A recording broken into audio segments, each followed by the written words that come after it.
ഈശോ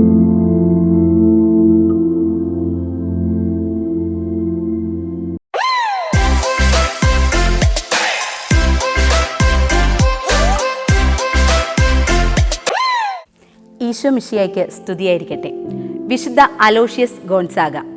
ഞാൻ വളഞ്ഞ ഒരു ഇരുമ്പ് വടിയാണ്. ആശാനിഗ്രഹവും പ്രാർത്ഥനയാകുന്ന ചുറ്റിക വഴി എന്നെ നേരെയാക്കുന്നതിനാണ് ഞാൻ സന്യാസം സ്വീകരിച്ചത്.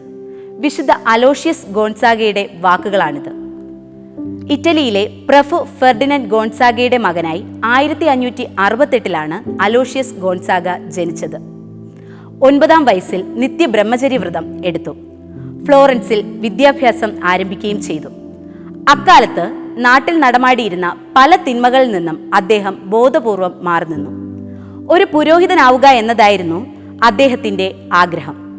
12 വയസ്സ് കഴിഞ്ഞപ്പോൾ തന്നെ തന്റെ ആത്മീയ ജീവിതത്തിന് തുടക്കം കുറിച്ചുകൊണ്ട് രാത്രികളിൽ കിടക്കയിൽ നിന്ന് എഴുന്നേറ്റ് കല്ല് വിരിച്ച തണുത്ത തറയിൽ മണിക്കൂറുകളോളം മുട്ടിന്മേൽ നിന്ന് പ്രാർത്ഥിക്കുമായിരുന്നു.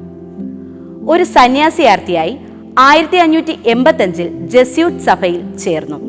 അവിടെ അദ്ദേഹത്തിന് റോബർട്ട് ബെല്ലാരിമിനെ ആത്മീയ മാർഗദർശിയായി ലഭിച്ചു. 1591 ജനുവരിയിൽ റോമിൽ ശക്തമായ പ്ലേഗ് ബാധ ഉണ്ടായി. നഗരത്തിലെ ആശുപത്രികളെല്ലാം പ്ലേഗ് ബാധിതരെ കൊണ്ട് നിറഞ്ഞു. ജസ്യൂട്ട് സഭക്കാർ തങ്ങളുടെ മുഴുവൻ പുരോഹിതരെയും പുരോഹിതാർത്ഥികളെയും ആശുപത്രികളെ രോഗികളെ ശുശ്രൂഷിക്കുന്നതിനായി നിയോഗിച്ചു. അലോഷ്യസിന് ഇത് അല്പം ബുദ്ധിമുട്ടുള്ള കാര്യമായിരുന്നു. എങ്കിലും രോഗികളെ പരിചരിച്ചു തുടങ്ങിയപ്പോൾ അദ്ദേഹത്തിന്റെ ഭയവും അറപ്പും മാറി. അദ്ദേഹം റോമിലെ തെരുവുകളിലേക്ക് ഇറങ്ങി. തന്റെ സ്വന്തം ചുമലിൽ രോഗികളെയും മരണശയ്യയിൽ കിടക്കുന്നവരെയും ആശുപത്രികളിലെത്തിച്ച് പരിചരിച്ചു.